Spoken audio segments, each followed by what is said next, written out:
Okay. Welcome to the Front End Nerdery podcast, a podcast about front end development and design. I'm your host, Todd Libby. My guest today is Senior Digital Accessibility Analyst, Content Creator, which I'm excited to get into a little bit more later on, speaker, an improv and sketch comedian, and taco lover, mutual taco lover. I love tacos too. Preston-Watson. Crystal, how are you today? I am good. Thank you for having me. I'm really glad to be here. Thank you. And, thank you for coming on as well. So would you tell the listeners a little bit more about yourself? Yeah. So I won't cover my current things as you have already done. But I have, I've been in the tech field, web development field for over 10 years. How much over 10 years? I don't really know. I'm just like, but I know it's been over 10 years. I actually started partially, I started in the journalism kind of field. I dropped out of college multiple times, and one of those times was to go work at a alternative weekly newspaper as a web editor, and that was a short stint. I had worked at that paper as a freelance writer. Those little listings that you see about what's there to do in a city. I was writing those. Became web editor. At that paper for a bit, then moved over to the Rocky Mountain News. And some people might be like, what paper is that? It was a really old newspaper. It had been around for 149 years. And the year I joined is the last year it was around. And I was an interactive producer there. So at those two newspapers, I was pretty much, in the kind of internet web department. And, after that, I was like, you know what, maybe I should just completely go the web and, route, the development coding route. And that's how I got into front end development. I mainly, back when I got into it, it was still really, a lot of times you were called still a web designer, and there was a really big blur between web designer and front end developer. So I did that, and then around 2013, I was like, do I want to still stay in front end development? And I decided to do what most people don't do, and became a QA and tester. And I really took to it. It really lends a lot to, that kind of journalistic, like nature in me of like investigating, issues and things like that, that reporter type element. And so that's what I did, 2013. And then around about the end of 2015, 2016, I started to get into accessibility. I worked as a contractor at Aetna, doing mobile accessibility testing, and then, became fully on their team as an accessibility engineer. And that really led to me ending up at Salesforce, first as a quality engineer, and then now as the senior digital accessibility analyst. Awesome. Yeah, that's great. So usually I ask, the first question I normally ask everybody is, how did you get started in your web journey? But that's great. Is there something, that fed your passion for either getting into the web or accessibility? So getting to web, I am really self-taught. Like, I didn't go to school for like coding. I did end up going to a coding boot camp, but that was in 2018. So I had been in the game quite a while, because I was like, well, maybe this will be a good way for me to kind of like, just re-up my skills. But I first really got like, I became interested in coding in in one of my stints in college before I got kicked out. Uh, and I didn't go to class. I was a environmental biology major. I ended up getting a computer. Like I came from a background, we did not have computers. I'm that weird old, I'm a weird old person. And so came from back, and then I got into college and got my first computer. It was a Gateway, the cow box, like iconic. And I became really interested in my computer. I was like, this thing is cool. Like, at school, when I was, in high school, I was like, this was, this is the annoying thing that I had to get up early to, barely know how to type on it. Now I have one, and I started like doing things like putting viruses on it so I could learn how to take them off. Yeah. Bonsai Buddy, which is that purple like gorilla thing, became very we became very good friends. I am like one of the rare people who sought it out to put onto my computer, so I could then learn how to take it off my computer. And so I started messing around with the computer, doing stuff like that. And then I found GeoCities, and I was like, oh, this is cool. You can make your mouse, the cursor trail, and do all the stuff. I was at CU Boulder, and I remember for my residence hall, I made a web page for it, and the cursor was a buffalo running. Yeah, so I was really good at design. Design was my passion. Yeah. Yeah. And then I wanted to do more. And so that's where I really started to get the interest in learning HTML.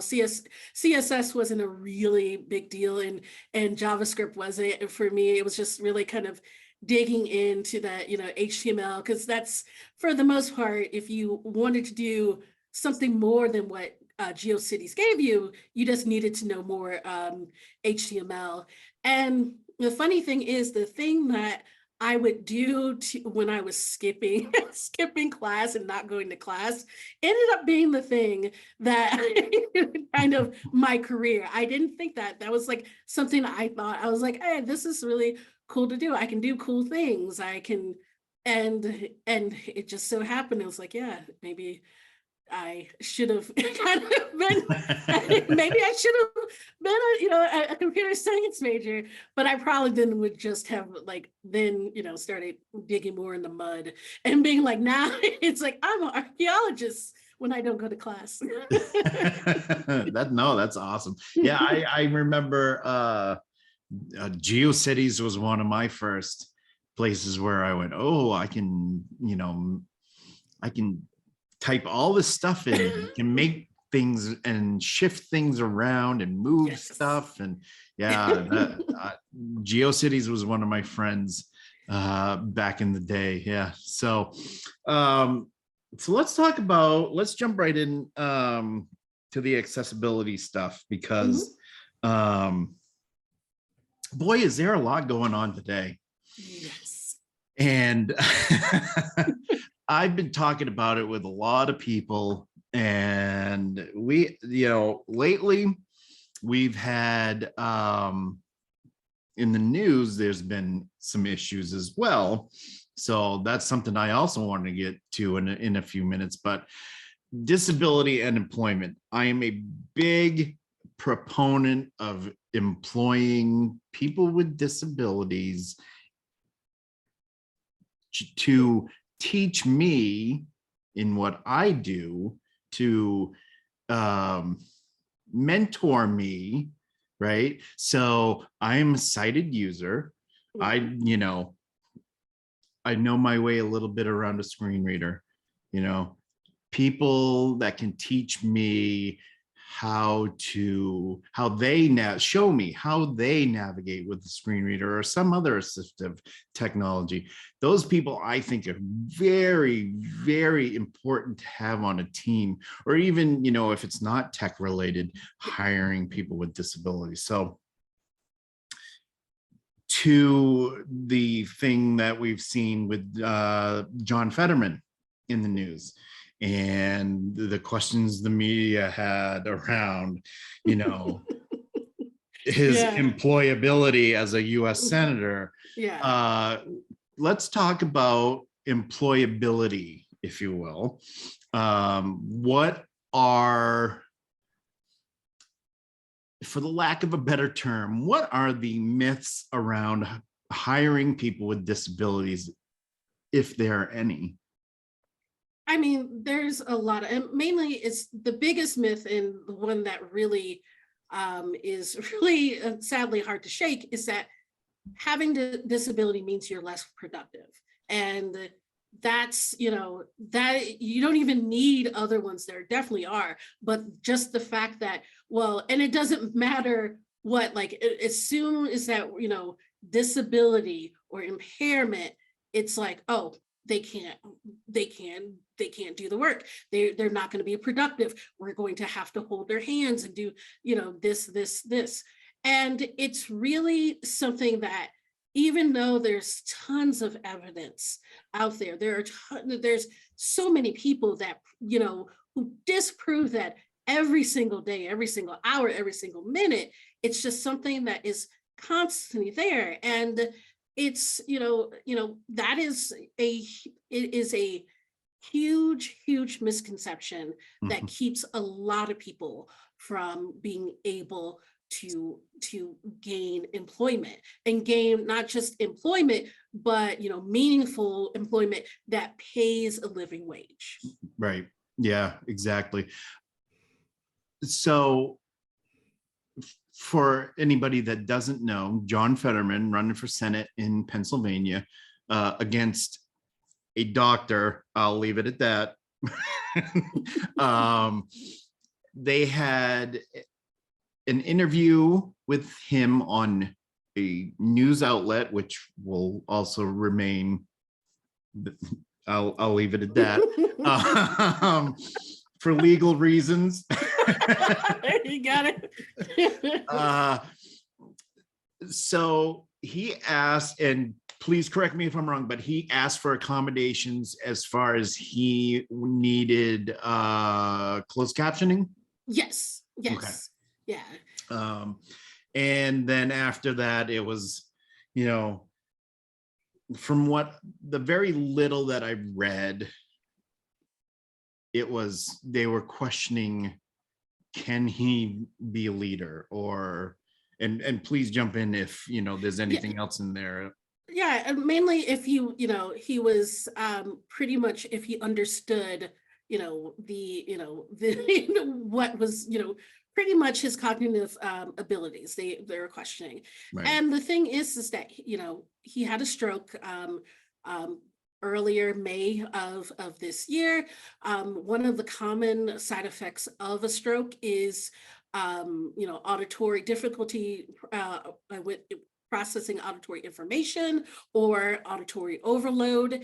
And the thing is that could be, it can be permanent, it can be temporary, but it's also something that, there are ways to live with it, in a temporary manner or permanent. And one of those ways is by using, captions in speech to text, because, and the reason why asking for captions is that, needed to not only, take in that, that information, those questions, by, the reporter asking those questions, but needed to read those to, really make sure that he fully understood that what was going on. And that's not saying, it's just it's another way to process something.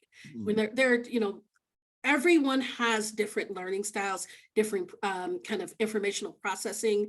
And, there are some people who have, never had a, stroke, who have other disabilities and other impairments, who do need captions, and very much, and very, like, that's something that they're, they absolutely need. And anytime they can get captions, they are putting them on. I mean, even, right now I use captions and sometimes I could barely see them. And now it's just captions are on for me.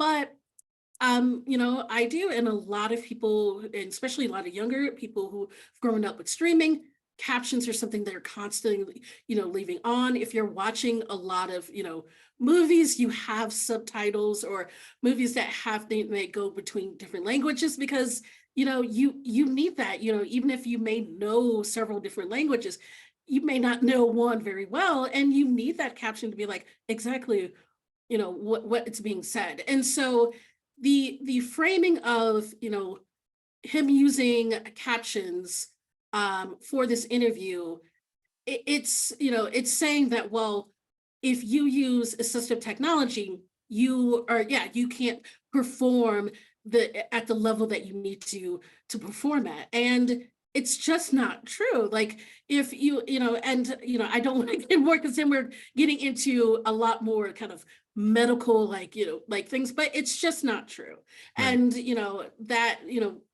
and really, it's a dangerous kind of slope if we're starting to, anytime someone uses assistive technology, that we put that label on of, well, obviously this is, shows that they cannot do the task or duties at hand. Yeah. Yeah. It seems like from my experience, there is a stigma behind that, Yeah. oh, it must be something very wrong if that person uses captions, or needs to read from a transcript. Yeah, we have captions on here at our home, and people in the household need those, and they're very important. I do a stream here and there on occasion on my Twitch channel, and I just put captions on because I'm an accessibility, people can accept Yeah. it. If I'm not doing it, well, then I'm not doing my job. So it's very important to me that somehow the stigma is broken, and the hiring of people, and like the reasons you have mentioned, the performance reasons, is that stigma goes away as well. So with that, we know in tech that companies need to do a lot better hiring people with disabilities, and in general, that I think is the same as well. Companies in general need to do a lot better, and not for just, oh well, we have to make sure we abide by the ADA and this, that, and the other thing. Yeah.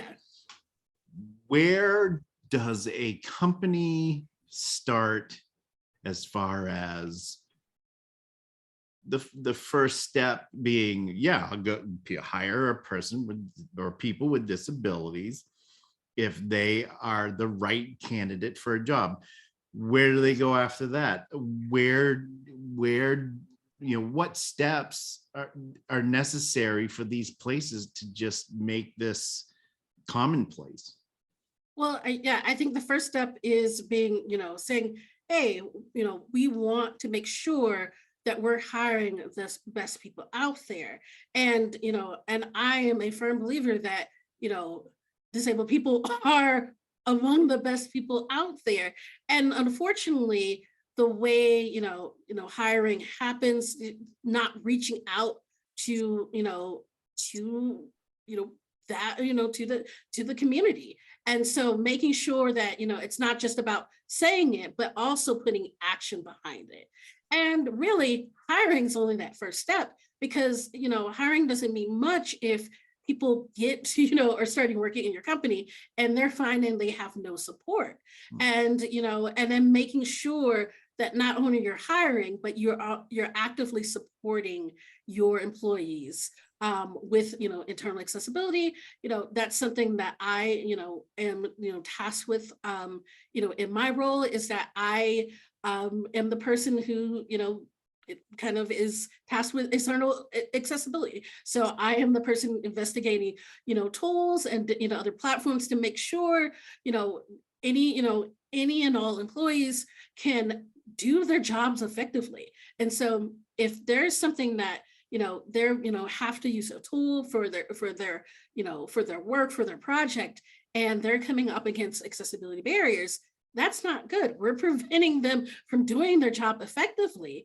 And so, coming in there, and that's, I want to go in there and, tear down those, barriers. Yeah. And that's something that really needs to happen. It's like, hire, definitely make sure you're reaching out to different communities, different, areas, so, and then once you hire, supporting a lot of that is also doing flex and remote work. There's a lot of work that can be done remotely, that can be done in flex time, in a flexible, arrangement. And, really, it's like, I know a lot of people love to be in office. I definitely get that.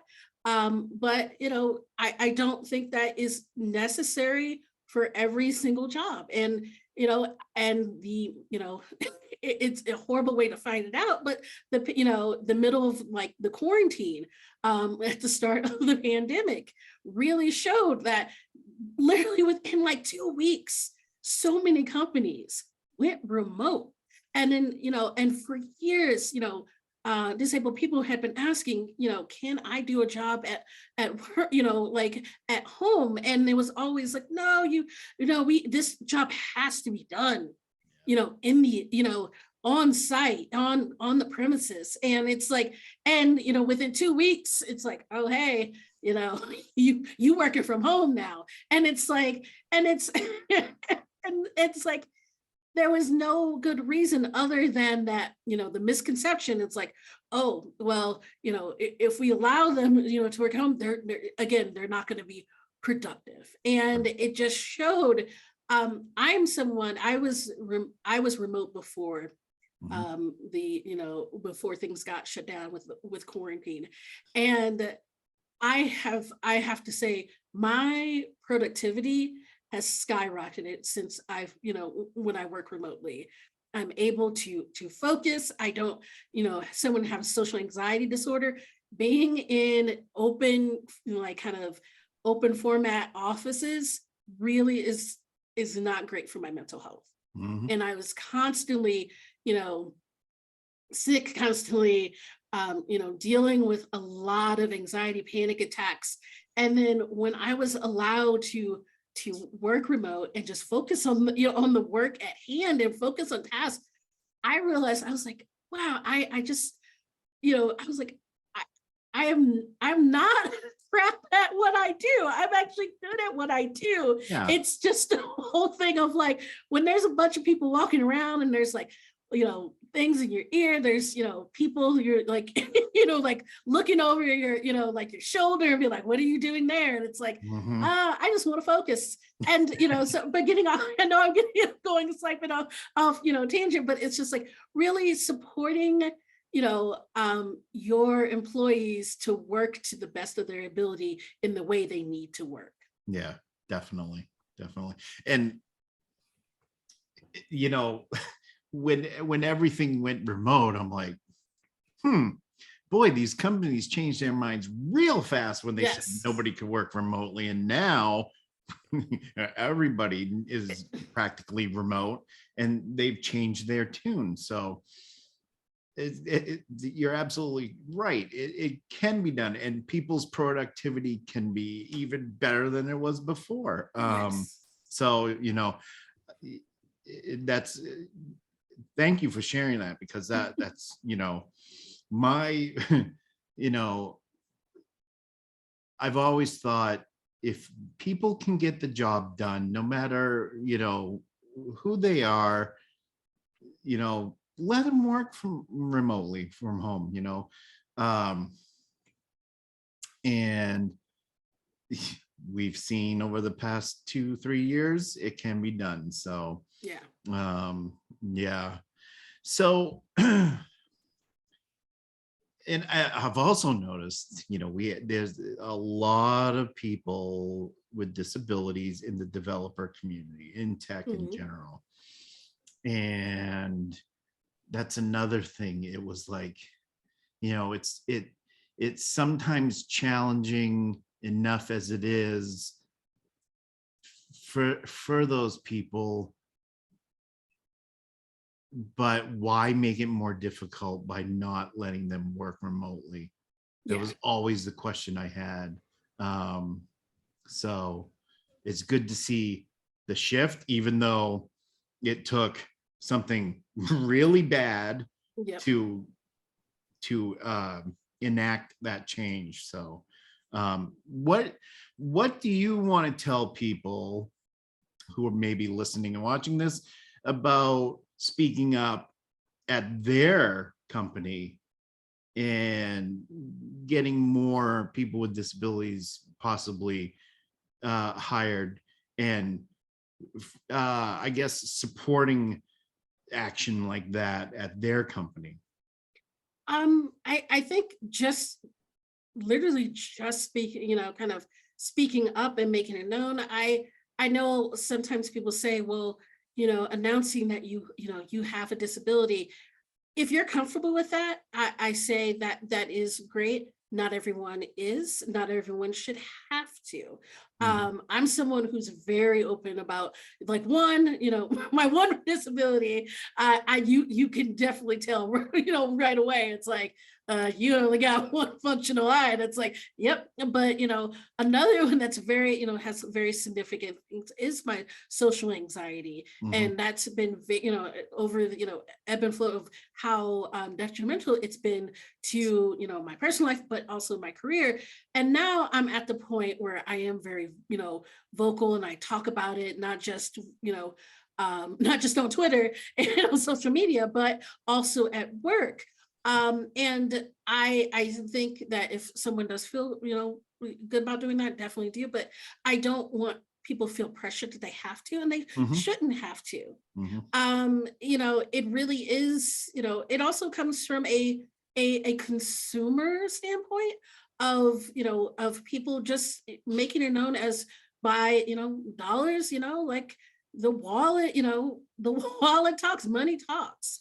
And the thing is that, making it known, especially, like, hey, I hear that you hire you hire people with disabilities, like, and yeah, like, hey, I want to support that product. I know some people are like, oh, it's like, I don't want to, capitalism. And it's like, well, I'm sorry, but that's, I'm like, I like, it's, it gets, I just thought of the Tim Curry, it's like the only place where capitalism, isn't, doesn't exist. We don't live in space. We live in the United States of America on Earth.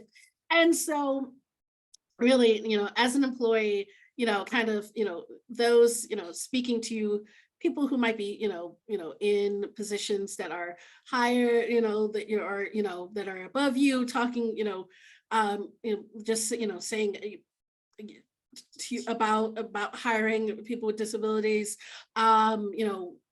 definitely recommending people for jobs, because I think that's also, if someone disabled people don't feel like if they, won't apply. There's a lot of people who are like, okay, well, I'm not going to apply because they're just not going to hire me. And so, being that person who's like, hey, you have, it's like, you have, they're hiring for a job here. And, I think you would be a very good, a very good fit, and like putting that out, because that's also something that, is like not, again, that outreach is not, it needs to happen. So it's something that needs to be tackled on multiple facets of, and it shouldn't just, and that's the thing of why I'm like, it can't just come from the bottom up. Unfortunately, it's something that, it does need to have buy-in from leadership and executives. And that's why I'm saying, as a consumer and as advocates of really kind of making that known as well, because it's hard to be where you're like, I'm trying to do my job, but also do all this advocating. And and it becomes a huge burden if you're the only one or very few people who are trying to do all that. So, and it feels like there's, you're not getting that support, or, you're not maybe able to reach the right people within the company as well. Right. Yeah. That's, yeah. Yeah. I don't have anything to say about that. You nailed it right there, on point. So shifting the conversation now to something that I've been thinking a lot lately, and that's assistive technology. Mhm. And, as I said before, I'm a sighted, dude, uh, and I am an accessibility engineer, and I do audits, but I feel incomplete when I do an audit, because I'm like, what am I missing here when I'm using a screen reader, but I'm Yeah. sighted, in that I have picked up a lot from people like yourself and Leonie Watson and other people that as far as accessibility in general goes, especially Leonie Watson with screen reader usage, and learning every day, it seems. So when we talk about assistive technology, right, we Mhm. talk about, most people, oh, screen reader, Mhm. Yeah. and maybe software like Dragon naturally, Yeah. but there are, I mean, endless, it seems like there's endless different types of technology out there. So what are some of the things that are out there that people may not know about, and anything that people can research and educate themselves about? Yeah, like, so absolutely. And that's something that I really, um, I really try to keep up on with when it comes to assistive technology, is because there is, as you said, kind of the immediate thought that a lot of people go to is screen readers. And that's just because, depending, especially if you're, based in like North America, the UK, or Australia, and like, and Macs are very, widespread usage, and you have voiceover. Voiceover comes on a Mac, so people, even indirectly, can like a lot of times they'll, turn it on, but by mistake, and then they have had an experience with voiceover, probably not the greatest, depending if they because there's a lot of Google questions of like, how do I turn it off? Yeah. Like, but um, you know, and it's the thing is that when it comes to a system, there are so many, there are so many different devices out there, but also knowing that it's not just about things that have computer chips, or that have that can be plugged in, or battery run. One of the most like widely used, like, this is technologies, or like for people who use computers, are mouse sticks. So if you have mobility issues, and and where you can, you have control of your head and your mouth muscles, and you need to type, that's, people do use mouse sticks. And that's the thing of being aware. That's why it's not just enough to understand accessibility from a technical or design or test angle. Really understanding disability, because when you understand disability, you understand you begin to understand the needs of of people, of what they need, of like, and how they need to get access. And so, so you have things like mouse sticks, you have eye tracking software, you have adaptive keyboards, you have single, switches that for, like that looks like a huge button, but and that's where we're um, telling people about keyboard testing, and and being very aware about keyboard navigation, because many not only do screen readers use keyboard, either emulate keyboard inputs or use keyboard inputs, a variety of other assistive technology will use those as well.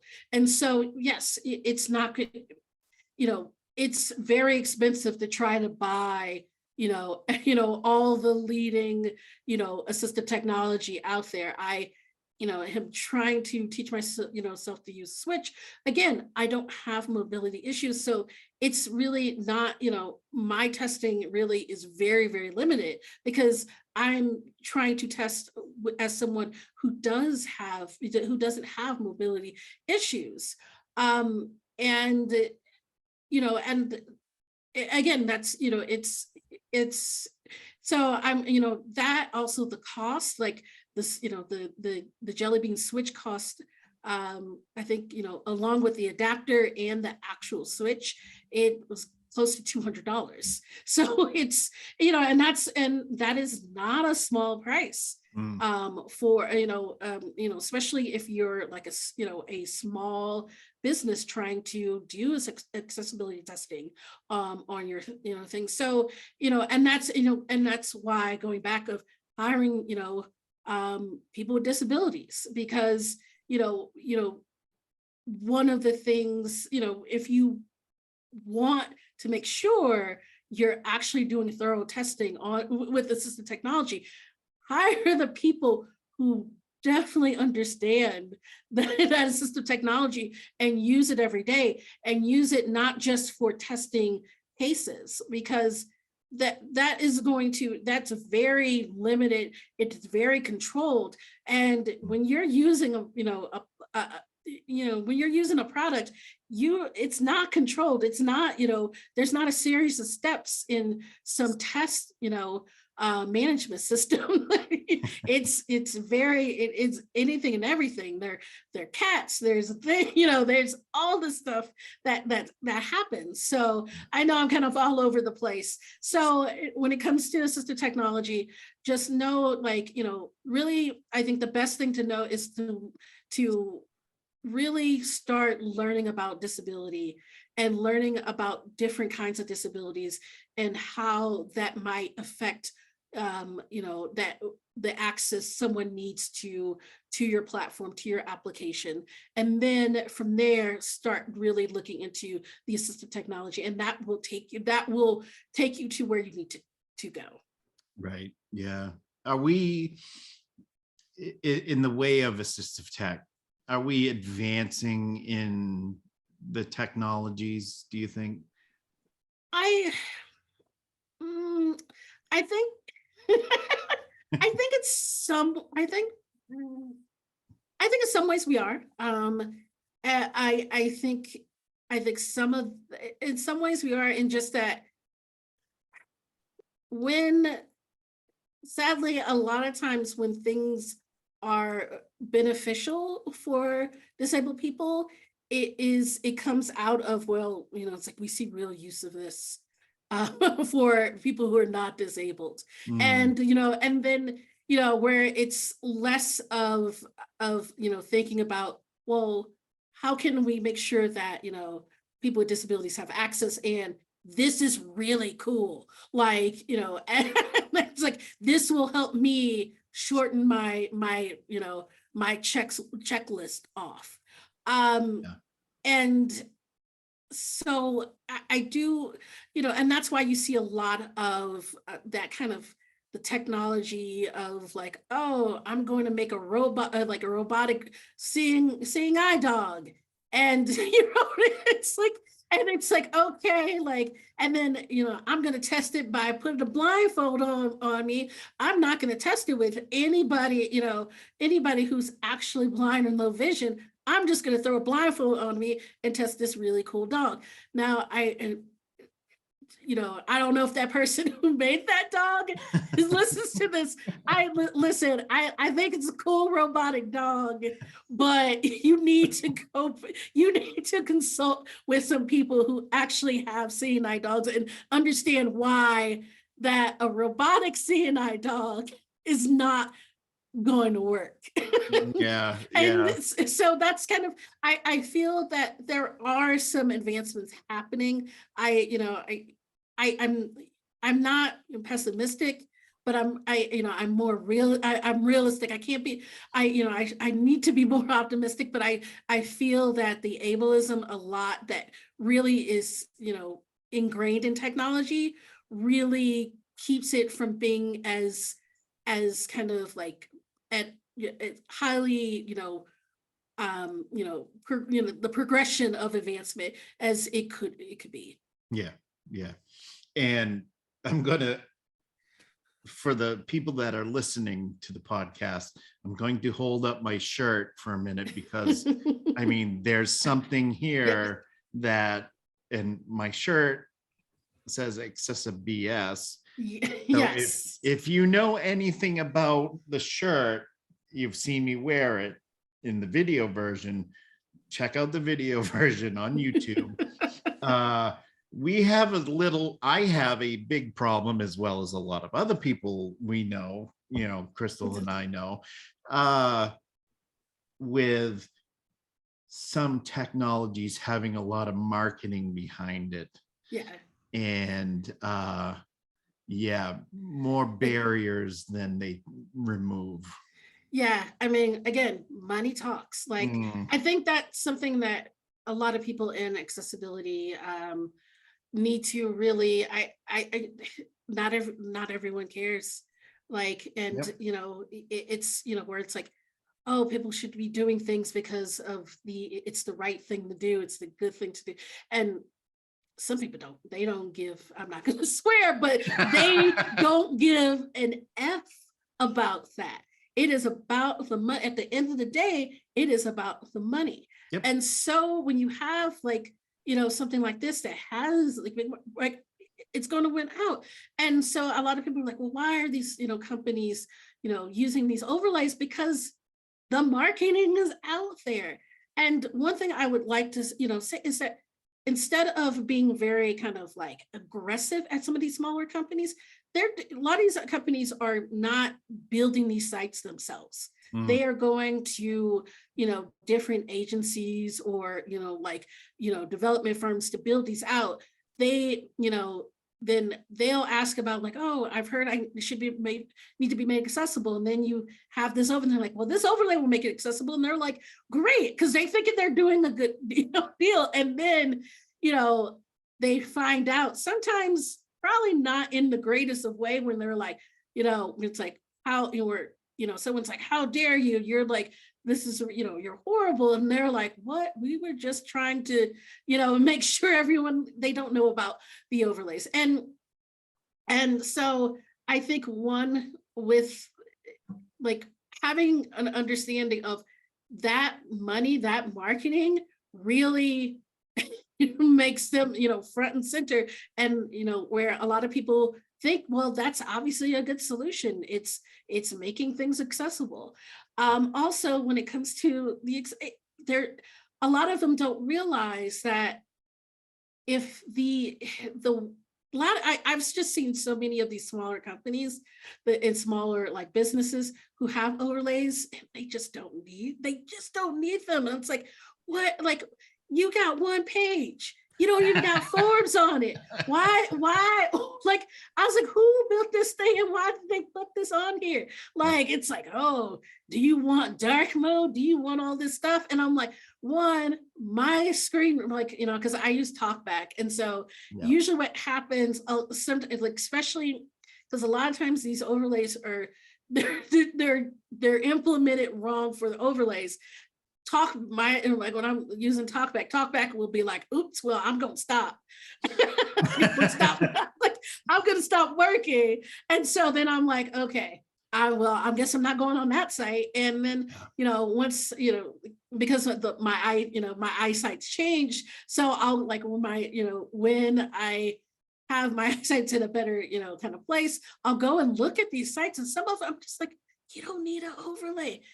I even if you're only paying $5 a year, you don't you if like you and it's like you don't need this overlay. So I've definitely messaged companies, and I'm just, and I've said, you need to ask the people who built your site why they did that, because you have something that is definitely, if they just built this site, and it's something not even super complicated. It's a restaurant with a menu, and it's like, if they had just built this right, like, and with, using good, semantic accessible, development practices, it would be accessible without this need. So I don't know, so whatever they charged you, you should be telling them, it's like, I'm gonna take out whatever you paid for this overlay with. But yeah, that's my feeling on overlays.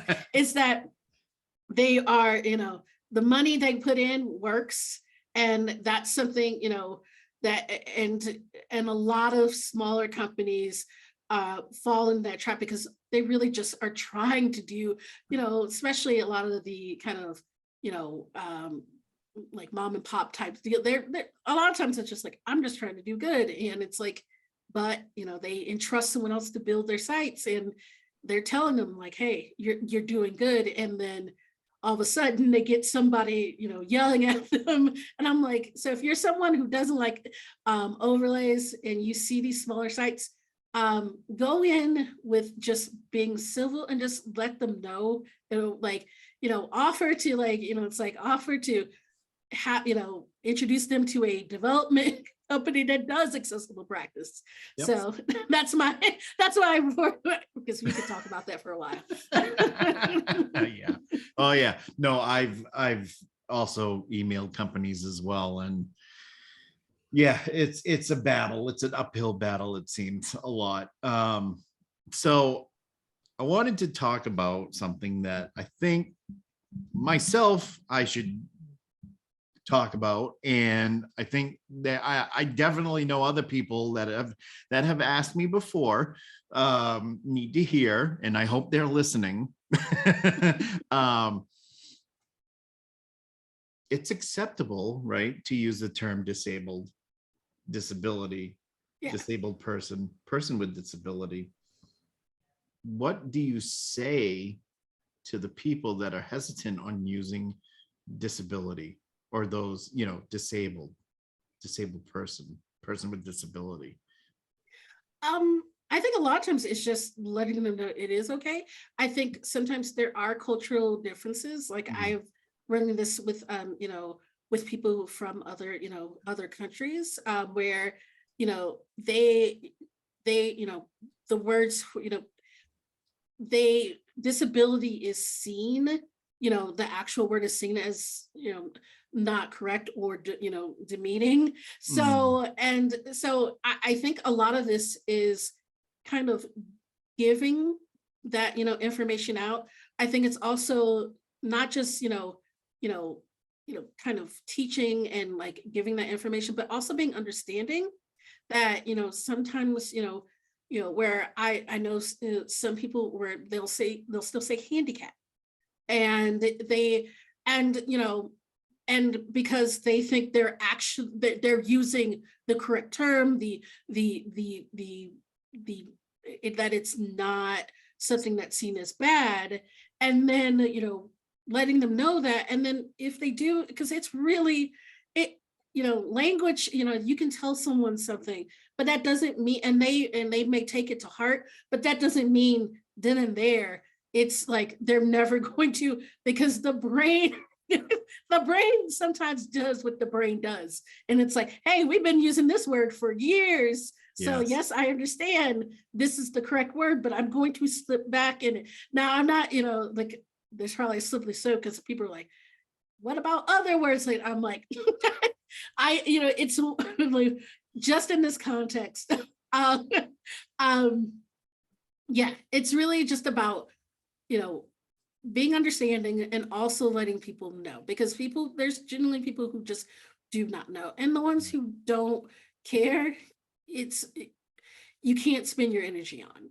Yeah. But I think for the majority of people I've come into, like, talk to and things, they do care. They just didn't understand. Mm. And, because there are, there are cultural differences. There are, not everyone is American, even though a lot of Americans don't want to admit that. It's like, not everyone lives in the United States. Yes. Not everyone knows the same, language. It has the same, have the same upbringing, it's so there. It's really being understanding,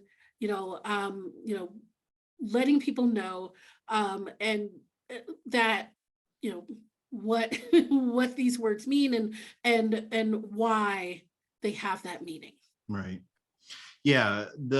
So the majority of the people I know, okay, it's that, oh, I've been using that term for so long, I'm used to it. Or even myself included, up until a few years ago was still saying handicap, and now that is not in my vocabulary anymore. I have listened, and I have learnned, and that definitely not in my vocabulary. A matter of fact, I heard that word the other day, and it kind of I cringed. And it's for the people that are as old as me, or if not older, oh, we're used to using that term. And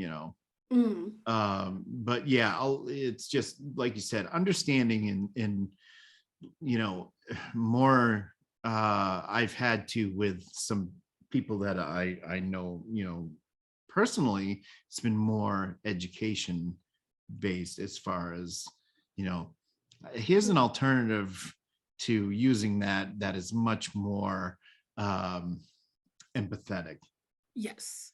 I mean, and I know this touches it, but kind of the Beyonce Lizzo, like, with words that the words that use, and a lot of people are like, well, they should know. And the words that they used, I used it when I was younger. Like, I would refer to myself as that.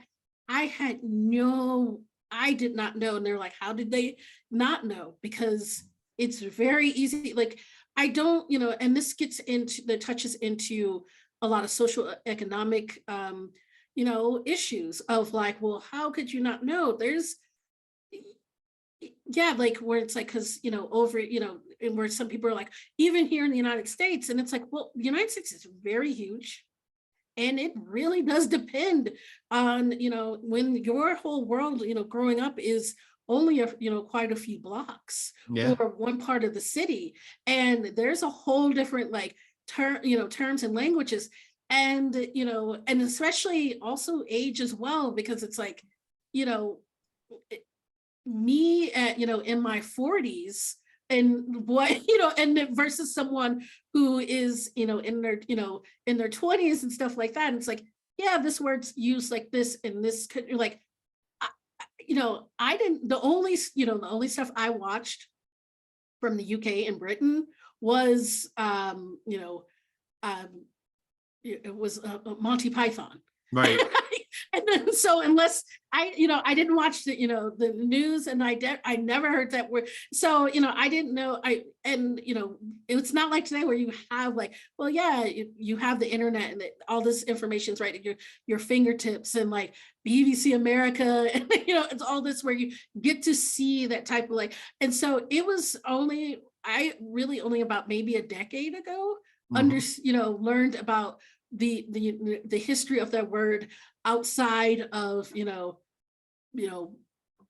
Southern Illinois, St. Louis area. Like, that's, and so that's the thing. I mean, I know some people are going to really get get upset about this, but I'm like, that's, again, like I don't think, it's like, not that I'm like, here, I'm like, I need to step here and be like, capping for like Beyonce and Lizzo, but I don't think these were said in like, yes, we're saying these, words because, and we know exactly what they mean to, someone from the, UK. They, or rather that this is how I used the word growing up and how everyone around us used the word. And, and I'm putting in the song because that's what I know. Right. And, and yeah. So I know I'll probably get some stuff. I'm like, I'm gonna get some people gonna come out. I'm gonna be canceled on Twitter. And my 15 seconds have come. Ready, so I can leave. Oh, I've been waiting for that for a decade, my cancellation. Yeah. Oh, yeah. It's, as a young lad growing up in rural New England for 18 years of my life, it was always the terminology that was always used at the time, and it was hard to stop using it entirely because it was hurtful to somebody or a group of people, or so, but I'm as stubborn as they come, but I learned to stop using it when I saw the impact on other people. And so, yeah, that's, the terminology behind that has always been something that I always, was like, boy, how could I go that long with saying that? But I didn't know at the time, not as that's an excuse or anything, but being educated by people in the accessibility community was important. So I would like to move on to what I'm looking at here is your YouTube videos, because they are absolutely phenomenal. I just want to say that. So first of all, I want to tell the listeners and the people watching that you need to go over to Crystal Preston-Watson's YouTube page and you need to subscribe now. Okay, because these accessibility videos are absolutely phenomenal. So the Earth, Wind, and Fire shorts, I just finished those. Mwah. I mean, chef's kiss on those. I haven't done the newest one yet, but the other ones, I mean, some of my favorites. I'm just gonna rattle off some of my favorites here. Don't email me, I'm scared, anxiety in the workplace. I mean, I learned a lot from that video. The Boondocks parody was great. I wish I could do voices because I would do it like because it's silent and I'm just like, I'm just so bad at voices. The Attack on Titan parody, again, great. The American Psycho video, I mean, that's definitely one of my favorites. Now it's 1 minute and 34 seconds long, but let me tell you how I just had a smile on my face for I don't know how long after I watched Teenage Mutant Accessibility Audit Remediation. Yes, that was just. I think I made that right after I was right in the middle of an audit, and so I needed to get that frustration out. So I was like, and so I love video games as well, and that particular because the video is a parody of the water level of the NES Teenage Mutant Ninja Turtle games. Just me saying that, but if you know, you know. Yes, yes, definitely. Definitely. So I encourage people to go subscribe now and like those videos. They are excellent. So here's my question. What started you on the path to making those videos? Um, Mainly because one, with, again, with the pandemic, not being able to, because where I did improv, and sketch comedy, and with everything being closed, and I'm like, improv is one of those things with social anxiety. Like, it's one of the ways I feel it allows me, because the whole thing with improv is like, yes, and you're not supposed to overthink when you're doing, when you're in a scene. And for me, it's helped so much, and for me to get out of it, because with social anxiety, that's all you do. You're so in, and you're thinking about all these things that could happen, and will happen, and a lot of but really won't happen, because it's your the anxiety is messing with you. Mm, And so I was like, I just really want to, one, do something that's creative and learn how to edit videos. Also, just getting information about accessibility out there, mhm. to people learn in different ways. And there are a lot of people where it's like, yeah, you can do like a workshop, or a online or virtual session. But sometimes, just you know 30 seconds, a minute, 5 minutes, to really kind of spark things, like, and be like, hey, maybe I should look more into that. So that's kind of where it's like, and hopefully, and I'm trying to work on doing some more kind of, long form videos that are really, informative, just as a way to get people information about this, that they don't have to pay. But Yeah. it's like, I'm not looking to, again, that's not my day job. I'm not going to be like, hey, I'm going to become a YouTube influencer on accessibility. Because one, if I really thought that I could be making, I don't know, some Mr. Beast money, maybe I can. Maybe it's like, oh, it's like we all win. I get millions of dollars. We get accessibility. Yeah, but right. but I don't think that. But it's like, I just want, it's like, honestly, that's how I've learned so much just Mm, by people making content. So when I want to find something out, I find people making really cool, interesting content. And I kind of just wanted to, maybe if just a few people find my videos and be like, huh, that would be something to look into, I have done my job. right.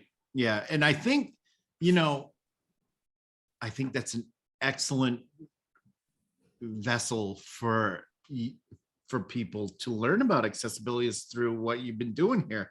Um, I know that I've the one that I shared in a space that I belong to was the accessibility savvy semantic HTML and accessibility one. Uh, Yeah. I mean, as well as the shorts as well, the ones that are like a minute and a half long, or I love them.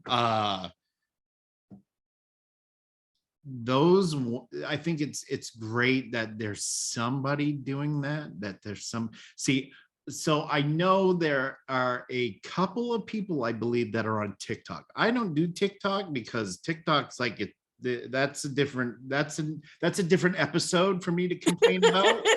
um because of the whole well, lately it's been people with disabilities, their TikToks have been taken down because of the Fetterman thing. So I don't like Yeah. that forum. This is something, not just because I have a podcast on there, but I think it's great that it's on there. It's accessible, it's Mhm. free. People can easily find it. And it's I there for them to learn. I do have a TikTok. I just started, and I put the Earth, Wind, and Fire videos. It's keyboard trap. That is my TikTok name. I started putting it. I'll be honest, there's some accessibility issues, like especially color contrast. Like there's certain videos I'm like, I can't see anything. Like, where do I go? I I can't because I don't know. Like, it's a good thing. It's like all I have to do is just swipe to scroll. But if I want to like or like like read comments, it's like, especially if there's the person has a white background and their Yeah. icons are white, and I'm like, well, this is just well, this is, but I am on, on TikTok because it's like now I'm like, I am, I am older and I like, and trying to, I like it. I love, TikTok, but I'm like, I don't know if I'm be, there's so many awesome people where I'm like, I was like, maybe, and I was like, I don't know if I'm going to be good at making accessibility content. Maybe I can make just some straight comedy content, but I am on TikTok. I am trying to, because I'm like, I do want to reach younger people because that's Right.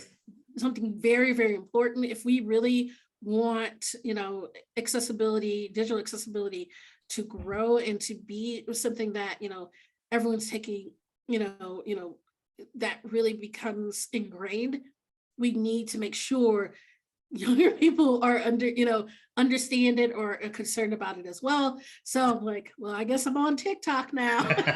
There, people have looked at, I have gotten 0 likes. People have looked at maybe one of my videos. So I'm it's like, whatever, I'm gonna be on there. Yeah. Yeah. So I'm gonna say, if you're on TikTok and you're listening to this or watching this, go and follow Crystal on TikTok. I'm not on there, but God, that I will say this about this, and I'll try to keep this short. I was on there once, and the the content I was fed was white dudes like me with beards, and they thought they were Vikings, and they were sitting in their pickups, and they had their red hats on. And I was like, why am I seeing all this stuff? So I got off of the platform entirely. I think The funny thing is that I don't get I don't get fed that, but sometimes on YouTube, because I am, I watch a lot of uh, documentaries on ancient Rome and like, medieval medieval Europe. Like I was very close to, had I got into my school of choice as a teenager, my major was going to be medieval studies. So that's something. So I did, and so it's very interesting when the algorithm is like, what? Like, so sometimes I'm like, I get, I'm like, oh, you like Western civilization, and I'm like, oh no. It's like, you like Western civilization? These people like Western civilization. And I'm like, oh, we do not like them in the same way. So, yeah.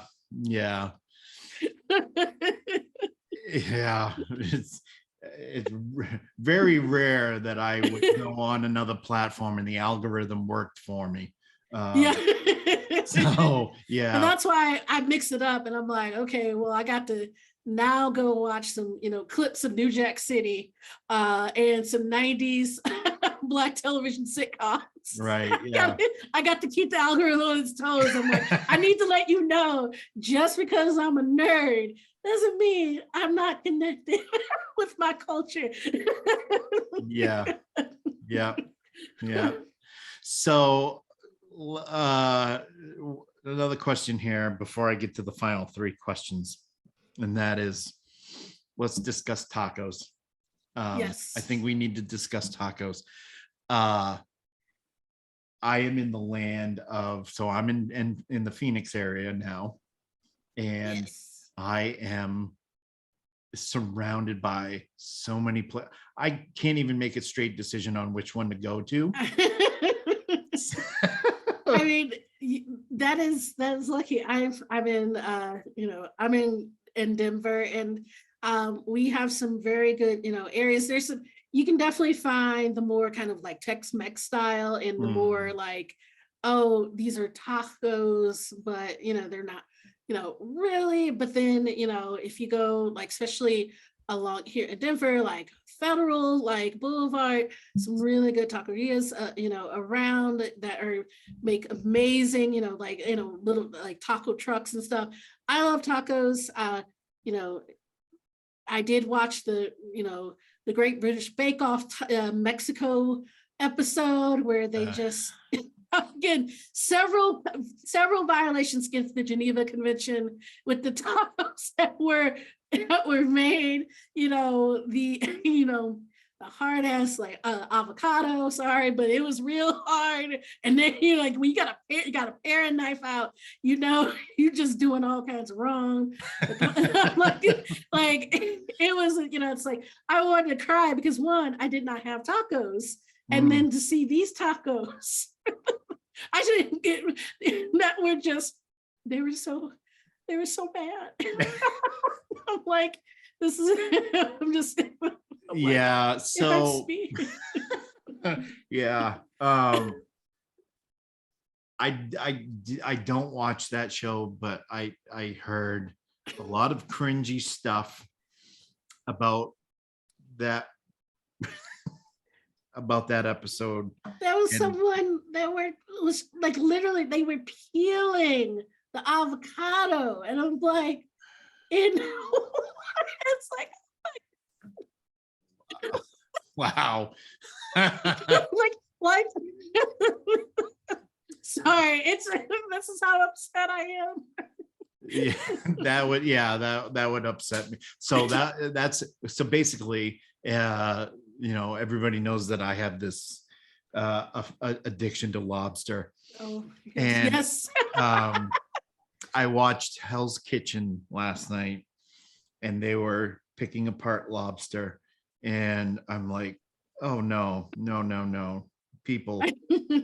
That's how do you feel like, because I mean you're now being in the like Arizona, so far away from Maine and all those really good. I know, and I missed it. But so somebody's looking out over me because there is a place in Scottsdale that does lobster rolls, and they are just like getting them in Maine, and that couldn't have come at a better time. I'm very fortunate and grateful for that place. I mean, I'm allergic to like crustaceans. So gotcha. The funny thing is that I did live in New England for a bit. Okay. And so my allergy didn't start all at once. And I used to love lobster. And we did go and have some lobster rolls.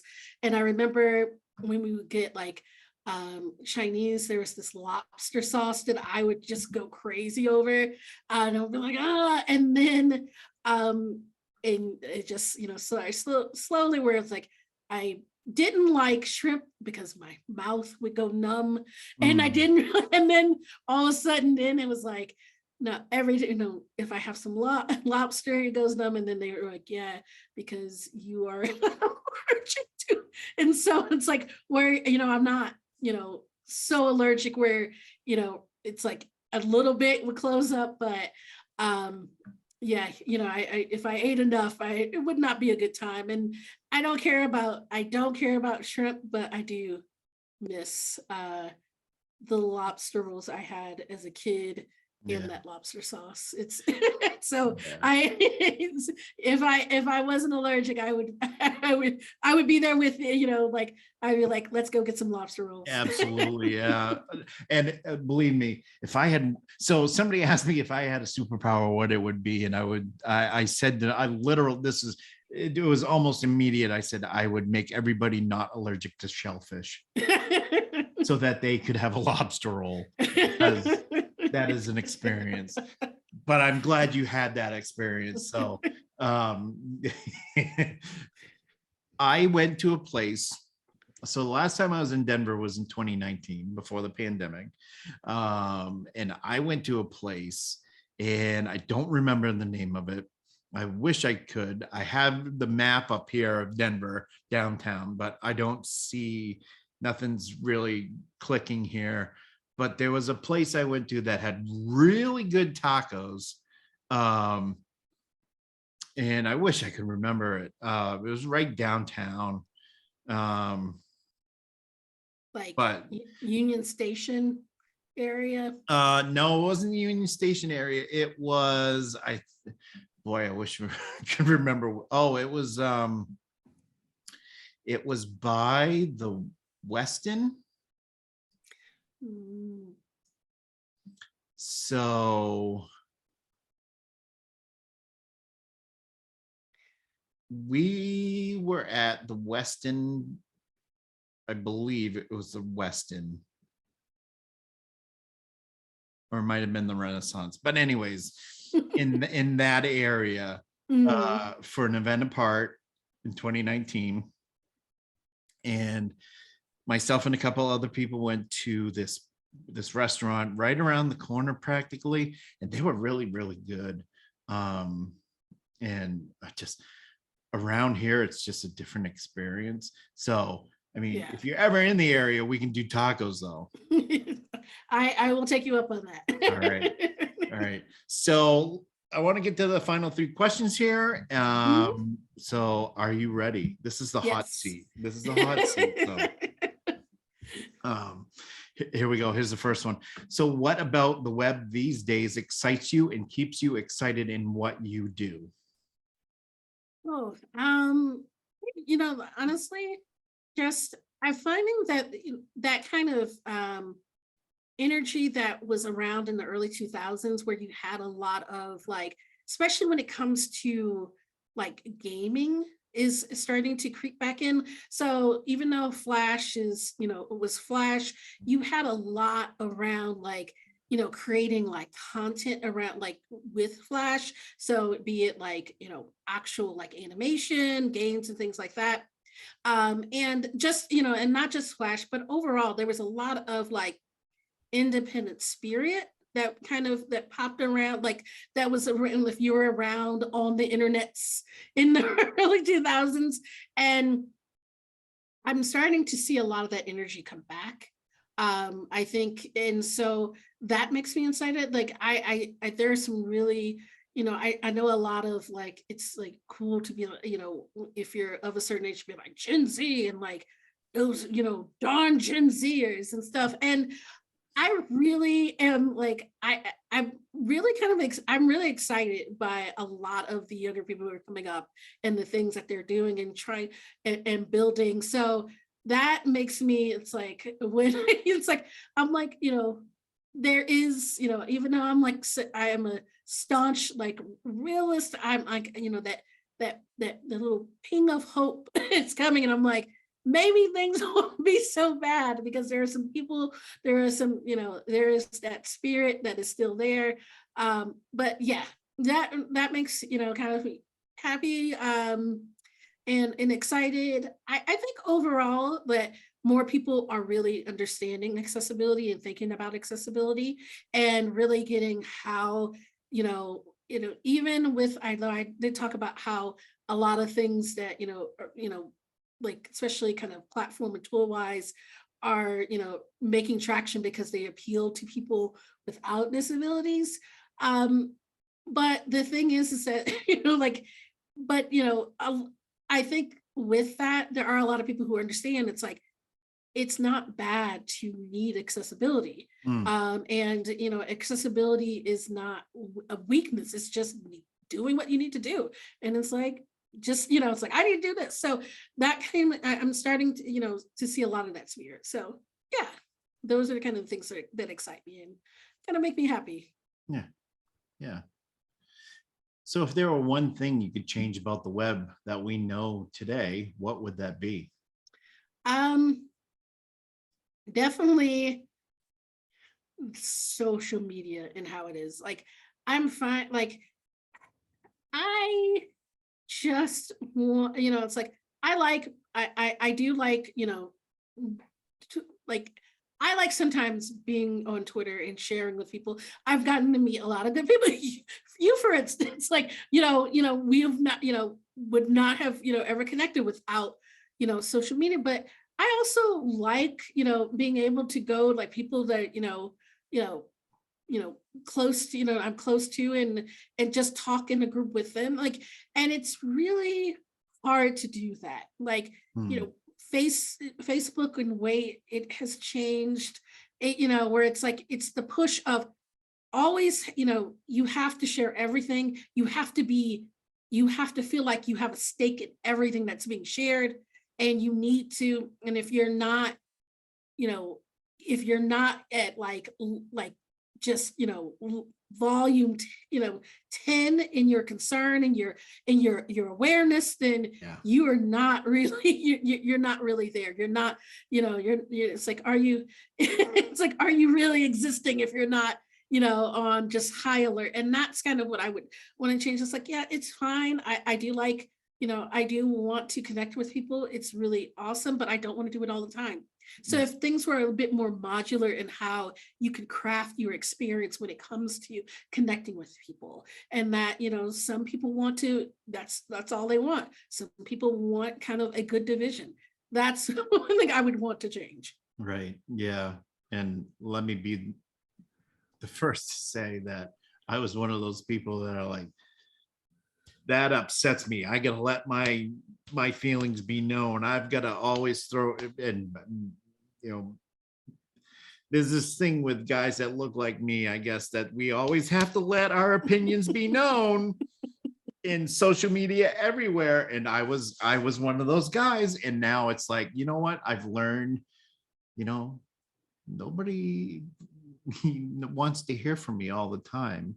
I can sit back and relax and watch the conversation unfold. Yeah, I mean, I don't sometimes want to hear from myself, and I'm just like, and I've been better at that, where I'm just like, I'll start typing, and I was like, I don't even want to say this. Like, why am I even writing this? And I just be like, delete. There's so many delete it, where I'm just like, nah. I'm like, because it's like, do I need to say that? Is that going to advance anything? It's like, is it going to be funny? And it's like, it's like maybe for me, and it's like, I don't need to say it. I'm like, I'm tired. I should probably be doing something that's a little bit, worthwhile, even if that's just watching paint dry. So exactly. Yeah. Boy, it was like a great weight was lifted off my shoulders when I said, Todd, just stop doing this. yeah. Yeah, it's like what's this, it's when you get that mentality, it's it's good, but it also, that's what I find, what's the thing that is a little distressing. There's so many people, younger people, who don't really have the kind of knowledge and experience of being being older, and being like, this doesn't matter, because that's all they know. And it becomes, and again, that's a huge concern. A lot of people, I see sometimes they're like, well, they just need to, not do this. And why do they care so much? And it's like, do you not understand? This has been their whole world. This is how there's, this is the only way they have the means of connecting. Just think about any, a kid that really started to kind of like started to interact like at the start of like 2020. Yeah. And like, you start in kindergarten, and it's a whole, so that's kind of what I just really wish, like, I really wish that, social media was this something that we, the user had more control over. Yeah. And not the other way around. Right. Yeah, definitely agree with you there. So last question is your favorite part of front-end development, design, accessibility that you really like the most, that you nerd out over. You know what, it's funny because I'm actually gonna take on a project, starting a project, is that kind of starting of a project of like, all the possibilities and none of the heartache of when stuff stops working and you don't know, and and also that, that thing of like, I know what I want to build. And for me, I actually do pencil sketches of like, I actually do like wireframes and stuff. And I'm like, this is what I'm going to build. And then pull up VS Code and I'm like, yes, it begins. And I crack my knuckles and I'm like, and I start, and it's that thrill of like, oh, this is gonna be awesome. Now, 3 hours from now, I'll be like, yeah, well, this JavaScript is not working. And I'm like, I don't know what's going on. And I'm trying to debug it. But that initial of like, I'm starting a project. There's there's so much, having your that first kind of groove. And then there's also that feeling of when you've worked on that hard problem, like it's like, oh, and you get it and it works. And it's just like, Yes. feels good. Yeah. I've also woken up, like I had a problem that was so bad. And I remember, and I woke up, I had a dream and I solved it in my dream, and I woke up and I went to my computer. I was like, did I somehow dream this? And it worked. It worked. I wish that was I wish that was my superpower, and that never happened again. But I was so, and then I realized how bad that was. I was like, I was really sleep deprived, and I woke up to code. But yeah, that kind of the possibilities of it when you're starting on a project that you're really excited about, and then a project that you've had a lot of trouble with, when you finally get over that heartache of it not working, and that first time when you run it and it's like green, it comes up and you're like, hell yeah. Yeah. It's like, definitely. I'm going to sleep and I'm gonna do a shot before. Right? Yeah. No, I totally get that. Like, I'm working on this problem and something's going on and it's not working. And then I'm like, okay, let's step away. It's time to go to bed. It's late, whatever. And then wake up and you're back at it 5 minutes later. It's done. Like you said, everything turns green. Boom, it's running. Yes. And it's like, oh, yes, that I definitely understand that. So we're at the end of the podcast, and I would like to take the time to, when I close out the podcast, to let my guests know, let the listeners know what they currently have going on and where people can find you. So the floor is yours. Well, as always, I'm on Twitter at Scopic Engineer. YouTube. I don't know just look Crystal Preston-Watson. I was like, I don't know the actual URL of my YouTube. Just look my name up on YouTube. And also my website, crystalprestonwatson.com, that has, links to my my blog and other things, other like presentations and talks I've given. Next up is really, honestly, I'm working on a couple like longer form videos that I'm really trying to get into to make a more cohesive series now that I actually have some bandwidth, so I can kind of do that. Yeah, that's really, other than that, that's what I'm doing. Doing work, doing my day job, because that's how I'm able to do all this other stuff. I'm just lucky that my day job really corresponds to things that I actually like to do. Right.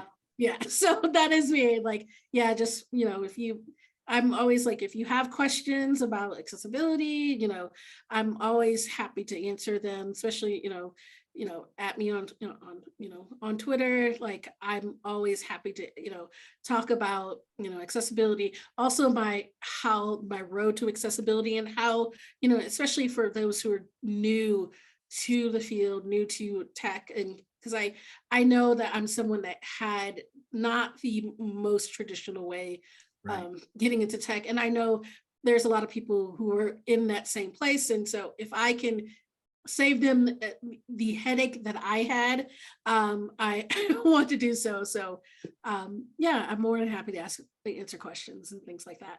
Awesome. Yeah, and we'll have links for everything in our show, in the show notes for the podcast, because this is an accessible podcast. So links Yes. to in the show notes, captions and transcripts. So I gotta do my job on this end as well. So but or else I shouldn't be doing what I'm doing if I don't. Yes. I mean, it's a good job, and I'm glad that you do it. It's really so. I mean, and I know, like, getting those captions, getting those transcripts. It's not it's not always easy pulling all that stuff together. Yes. So I commend you and thank you so much for doing that. Well, thank you, and kudos goes out to my other half, my better half, because she does the transcripts and the captions. So she does the bulk of the work for me, and I wouldn't be able to do this without her. So I gotta definitely tip my cap to my other half. Yes, Definitely. Yeah. If I want dinner at night. She's gonna start withholding Exactly. the lobster rolls. Like, no. Yes. Lobster rolls for closers. Only closers of accessibility only. Exactly. Yes. So, Crystal, again, thank you so much. This was wonderful. I had a great time talking accessibility with you. Thank you also for coming on, spending part of your day with me. And again, it was great. It was great talking to you finally. And then yeah, I hope to do this again some other time. Yeah, definitely. Yay. Thank you so much for having me on here. You're welcome. And thank you, listeners, for tuning into the Front End Nerdery podcast. I'll be back next time with a new guest, new conversation about front end design development and other topics. And as a matter of fact, this is the last interview episode for season 2 as I go into season 3 with some changes that are going on, but that'll be in the next the next episode. But for now, if you would please rate this podcast on your podcast device of choice, like, subscribe, and watch on the Front End Nerdery YouTube channel, and go to Crystal's YouTube channel and do the same thing. Links again to transcripts and show notes will be on the podcast channel as well. I'm Todd Libby, and this has been the Front End Nerdery podcast. Thanks, and we'll see you next time.